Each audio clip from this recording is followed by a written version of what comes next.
नमस्कार, मी प्रतीक्षा. DNA मराठीमध्ये आपलं स्वागत. अहमदनगर दक्षिण लोकसभा निवडणुकीचा निकाल नुकताच 4 जून रोजी लागला असून यात राष्ट्रवादी काँग्रेस शरदचंद्र पवार पक्षाचे उमेदवार निलेश लंके यांनी विजय मिळवला व भाजपाचे विद्यमान खासदार सुजय विखे पाटील हे पराभूत झाले. विजयानंतर अहमदनगर जिल्ह्यातील पारनेर तालुक्यातील राजकारण पेटलं असून एकमेकांचे समर्थक आमने-सामने आले आहेत. त्यातच लंके यांचे समर्थक राहुल झावरे यांच्यावर आज जीवघेणा हल्ला झाला. यामुळे जिल्ह्यात एकच खळबळ उडाली आहे. खासदार निलेश लंके यांचे समर्थक राहुल झावरे हे त्यांच्या गाडीवर पारनेर बस स्थानकाजवळ असताना हा हल्ला झाला. या हल्ल्यात गाडीचं मोठं नुकसान झालं असून ते गंभीर जखमी झाले आहेत.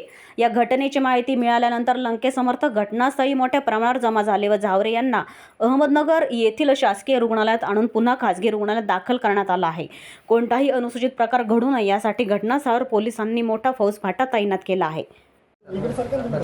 रोल का डॉक्टर साहेब, एकंदर राहुल झावरेंची सद्यस्थिती काय आहे? काय त्यांना कुठे कुठे मार लागलाय? किती गंभीर परिस्थिती सध्या आहे? सर्वप्रथम राहुल झावरेंवर जो हल्ला झालेला आहे तो सुनियोजित असल्यामुळे एक 5-6 जणांनी आपल्या गळ्याभोवती त्यांना गळ्या दाबून मारण्याचा प्रयत्न केल्यामुळे जे एपिग्लॉटिस बोन असतं आपलं तिथे फ्रॅक्चर असण्याची शक्यता आहे.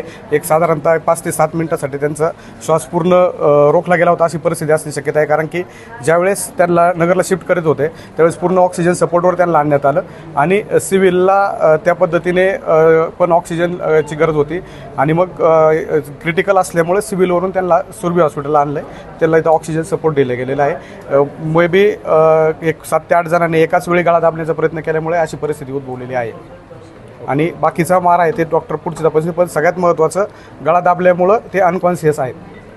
Okay, done.